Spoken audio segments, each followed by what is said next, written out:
হ্যাঁ বন্ধুরা, কেমন আছেন? আশা করি সবাই ভালো আছেন। আমিও ভালো আছি। আমি আজকে গেতেছি এক জায়গায় মাল দেবেন নিগা। তো বহুত কষ্ট করে এরা মালটি মিলাইছি আর কি। বহুত কষ্ট হয়েছে। তো বাইকের মধ্যে বান্ধিছি, এই যে দেন, এই যে এমরা মাল আছে, এমরা মাল আছে। বাইকটা নিয়ে এখন রওনা দেবো। রওনা দিয়া যাই দেখি রাস্তা মানে কিবা ভাঙছে না ভালো আছে। মেলা দিন আগে গেছিলাম, মাঝে আবার মেলা দিন যাই নাই, ভাই গেছে। তো মাল দিবার গেতেছি এই জায়গায়, মাল দিয়ে আহি। পোস্ট মারলাম তলে থেকে, ক্যামেরাটা অল্প ধরছি, ধরে পোস্ট মারা উহুরমি দেখাইলাম। এই যে আস্তে আস্তে রোড পাওয়া গেছি গা। এটা রোড, এটা আগিয়া রোড আর কি। আগিয়া টু গুয়াহাটি, যেমন গোয়ালপাড়া টু গুয়াহাটি যেটা রোড সেটাই।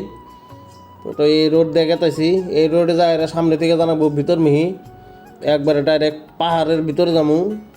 সামনে যেমন পাহাড়ের রাস্তাটা খুব মজার রাস্তা। এই যে ঢুকে পড়ছি এখন এই গ্রামের রাস্তায়। গ্রামের রাস্তা মানে এটাও রোড, টু লাইন। ওটা আসলে 4 লাইন, এটা হচ্ছে 2 লাইন। এই রাস্তাটাও খুব মজা। এই দেখেন গাছের সিনারি টিনারি।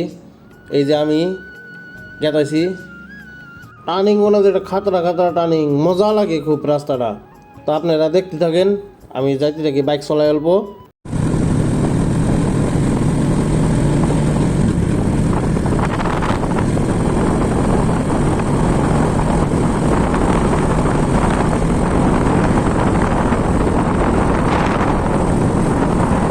আস্তে আস্তে বাজারটা পাই গেলাম গা। সামনে আর ভিডিও করে দেখালাম না কোন ধরনের মাল দিব, কারণ সামনে পুলিশ আছে। আজকের মতো এই পর্যন্ত, টাটা।